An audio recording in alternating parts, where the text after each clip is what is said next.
దీపావళి వేళ తెలుగు రాష్ట్రాల్లోని మార్కెట్లన్నీ జనంతో కలకలలాడుతున్నాయి. ఏ మార్కెట్కు వెళ్లినా ఫుల్ రష్ కనిపిస్తోంది. పండుగ వేళ ఇల్లు, దుకాణాల అలంకరణకు వినియోగించే పూలతో పాటు ప్రమిదలను భారీగా కొనుగోలు చేస్తున్నారు కొనుగోలుదారులు. అలాగే నోము కోసం అవసరమయ్యే పూజా సామాగ్రి కొనుగోలుతో మార్కెట్లు, షాపులు సందడిగా మారాయి. మరోవైపు ప్రధాన కేంద్రాలు, రోడ్ల వెంట పూలు, పండ్ల విక్రయాలు జోరుగా కొనసాగుతున్నాయి.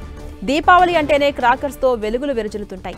పిల్లలు, పెద్దలు పటాకులు పేల్చేందుకు ఇష్టపడుతుంటారు. అందుకని పటాకులు కొనుగోలులో చేసేందుకు జనం షాపుల దగ్గర క్యూ కడుతూ ఉన్నారు. వెరైటీ క్రాకర్స్ కనిపిస్తూ ఉన్నాయి.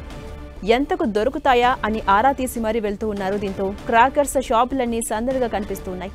పండుగ పూట ఆత్మీయులకు స్వీట్లు ఇవ్వడం ఆనవాయితీగా వస్తుంది. అందుకే పండగకి ఒకరోజు ముందు నుంచే నగరవాసులు మిఠాయిలను కొనుగోలు చేస్తున్నారు. దీంతో కొనుగోలుదారులతో దుకాణాలన్నీ రద్దీగా మారాయి. మిఠాయిలు కొనుగోలు చేసి కుటుంబ సభ్యులు, బంధుమిత్రులకు ఇచ్చేందుకు దుకాణాలకు క్యూ కడుతున్నారు.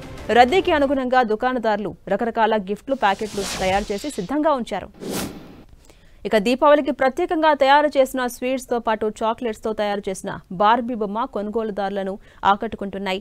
ఇటు దుస్తుల కొనుగోలుతో బట్టల షాపులు, ఇతర షోరూంలు రద్దీగా కనిపిస్తున్నాయి. అలాగే పటాకుల కోసం పదుల సంఖ్యలో వెలిసిన స్టాళ్లలో వెరైటీ క్రాకర్స్ అందుబాటులో ఉండగా కొనుగోలుదారులతో కిక్కిరిసిపోయాయి.